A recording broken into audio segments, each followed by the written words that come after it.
না, এটা তো একটা বিশেষ পরিস্থিতিতে নেওয়া হয়েছে। ব্যাপারটা এমন না যে ঈদ যাত্রাটা এখন এরকমই হবে আর কি। হ্যাঁ, একটা বিশেষ পরিস্থিতি হয়েছে। পরিস্থিতিটা হলো পরীক্ষা প্রথম দিকে দুইটা হয় নাই 2 দিন, সেইটা হঠাৎ করে বলা হয়েছে যে পরীক্ষাটা ঈদের আগেই হবে। তো ফলে তাদের যে সেট ছিল, যে টিকিট কাটার বা আগের থেকে হয়তো কাটা ছিল, তারা বলতেছে টিকিট এখন থেকে আর পাবো না, যেহেতু পরীক্ষাটা ঈদের আগেই নিয়ে নেওয়া হয়েছে।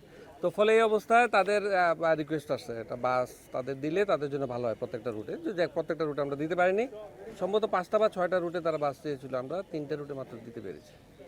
বুঝতে পেরেছি স্যার। এটা একটা বিশেষ অবস্থা। এটা যে সব সময় হবে আগামীতে আমি এটা বলতে পারবো না। হ্যাঁ, হ্যাঁ। কিন্তু স্যার আপনাদের মানে ভবিষ্যতে কোনো পরিকল্পনা আছে কিনা, যেহেতু এটা শিক্ষার্থীদের সকলের একটা নিরাপদে যাত্রার একটা প্রয়াস, শিক্ষার্থীরা যদি এই সুবিধাটা পায় তাহলে তো আসলে শিক্ষার্থীরা নিরাপদে এবং নিশ্চিন্তে যাত্রা করতে পারবে। তো সেই ক্ষেত্রে আপনাদের ভবিষ্যতে আপনাদের থেকে কোনো উদ্যোগ থাকবে কিনা বা আপনারা পরিকল্পনা? এইটা উদ্যোগ আমাদের থেকে থাকলে তো হবে না, অনেক ব্যাপার আছে এখানে। আর নিরাপত্তার ব্যাপারটাও তো আসলে এটাই কি, আমরা একটা বাস দিলাম, বাসে করে যাবো, এটাই কি নিরাপদ হয়ে গেল? এটা পথে অনেক কিছুই আছে, আমি ওই লাইনে যাইতেই চাই না। দেয়ার আর লট অফ ইভেন বার্ডস। হ্যাঁ, তো ফলে আমি জানি না, এটাও একটা বিরাট টেনশনের ব্যাপার যে আমাদের বাস দিয়ে তারা যাচ্ছে আর কি। আমাদের ড্রাইভাররাও হয়তো বা এত বড় লং রুটে চালায় নাই। হ্যাঁ, আগে হয়তো অভ্যস্ত ছিল।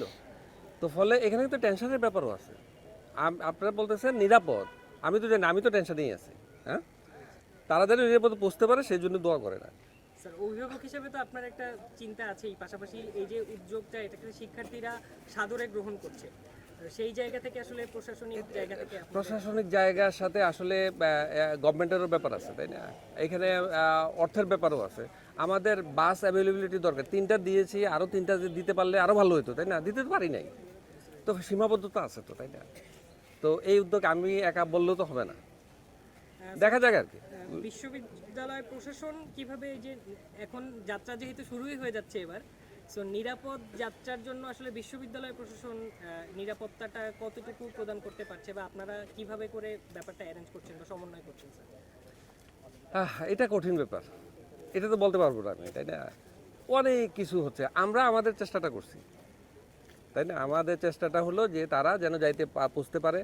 আর ড্রাইভারদেরকে আমরা বলে দিচ্ছি যে আপনারা ঠিক মতোই চালান, বেশি করবেন না। ছাত্রদেরকেও বলছি তারাও যেন ইন্সপায়ার না করে জোরে চালানো, শুধু আমার চালানোর উপরেই তো নিরাপত্তা নির্ভর করবে না, অন্যদের উপরে নির্ভর করবে। তো ফলে বাংলাদেশে যেই জিনিস চলতেছে সেটার মধ্যে দিয়ে আমাদের বসবাস করতে হবে। আমি এটা নিশ্চিতভাবে কোনো কিছুই বলতে পারবো না। হ্যাঁ, আমরা দোয়া করতে পারি কেবল, স্যার, যেহেতু বললেন এটা একটা বিশেষ ব্যবস্থায় এবার এবং বিশেষ অবস্থায়। হ্যাঁ, বিশেষ অবস্থায় এবং ব্যবস্থায় যেহেতু অ্যারেঞ্জ করা হয়েছে, ভবিষ্যতে বিশেষ প্রয়োজনে এই ধরনের উদ্যোগ চালু রাখার কি কোনো পরিকল্পনা আছে কিনা? জানি না, দেখা যাক। আমি এখনই কোনো কমিটমেন্ট করতে পারবো না। একটা বিশেষ অবস্থায়, বিশেষ সময়ে, বিশেষ কারণেই নেওয়া হয়েছে, অনেকের অনেক কিছুর বিরুদ্ধে যে আর কি। হ্যাঁ, কারণ বইটা আগে এটা কখনোই করা হয়নি, এই প্রথম করা হয়েছে। তো দেখা যাক, I will try my best if required আর কি। হ্যাঁ।